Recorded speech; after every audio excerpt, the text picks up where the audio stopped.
Well, I am married, and my husband and I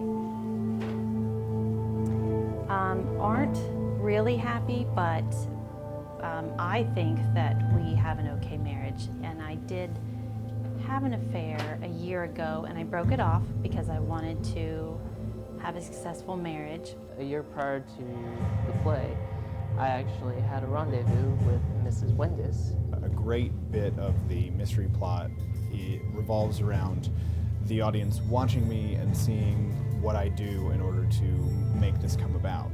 I have to help the main character, Tony, kill his wife. I am the one who eventually figures out who done it and make sure that it comes to a proper conclusion.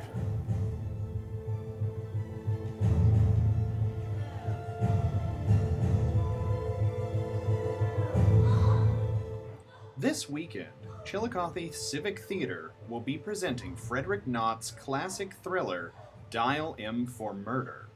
The play, which was adapted as a film in 1954 by Alfred Hitchcock, attracted several cast and crew members who were already fans of the show, while others came to audition just because they wanted to work with director Kathy Brooks one more time.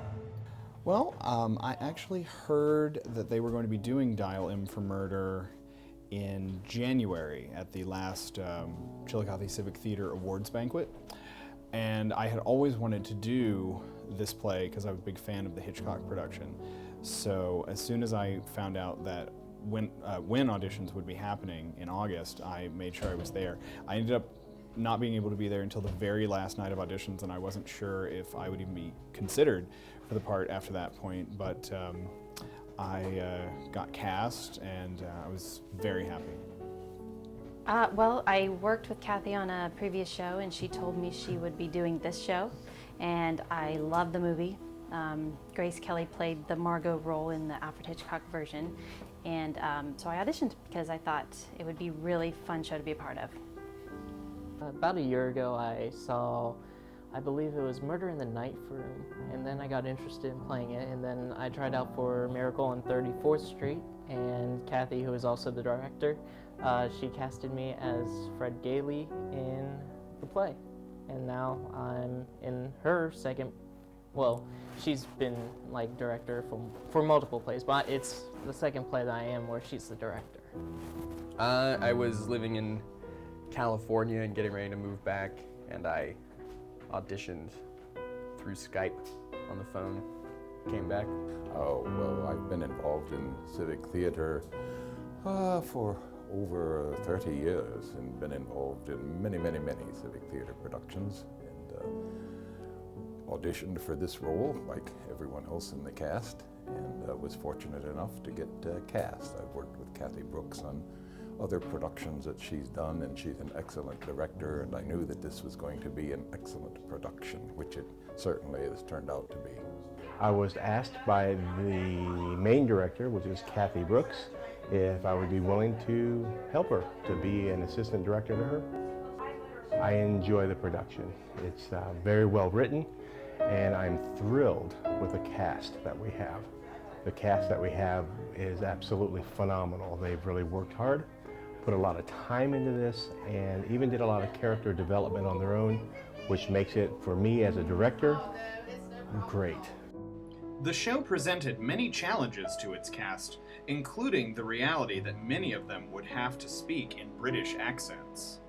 When you have to learn an accent of any type, it can be very difficult because it's not the way that you're accustomed to speaking.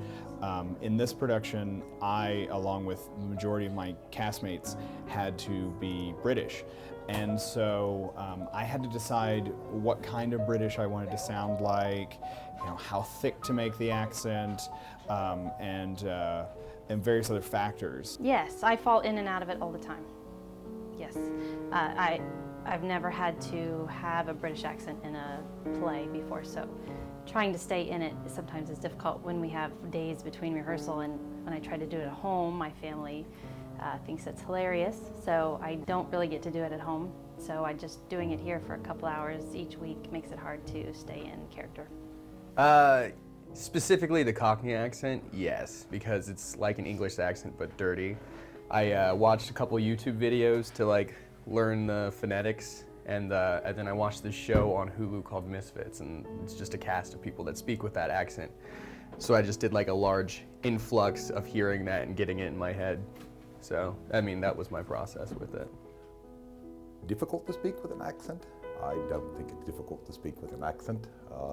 Actually, this is, I believe, the 4th Civic Theatre show that I've done with a British accent, so God save the Queen and all that sort of thing.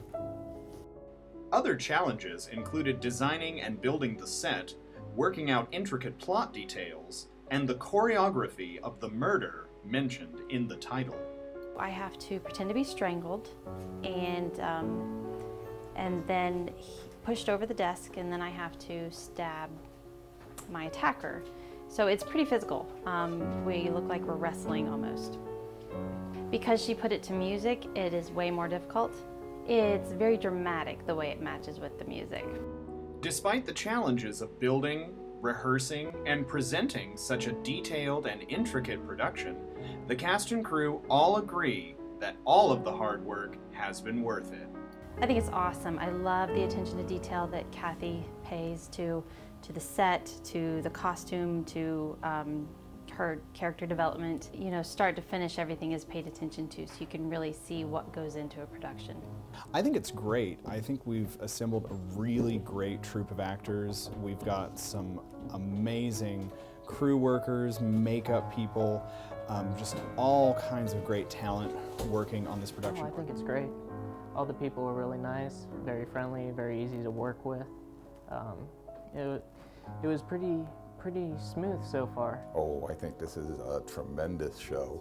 She's done it again in this show, and even though it's a relatively small cast, I think it's a very powerful show, and I think the audience is going to find it extremely enjoyable as a classic thriller.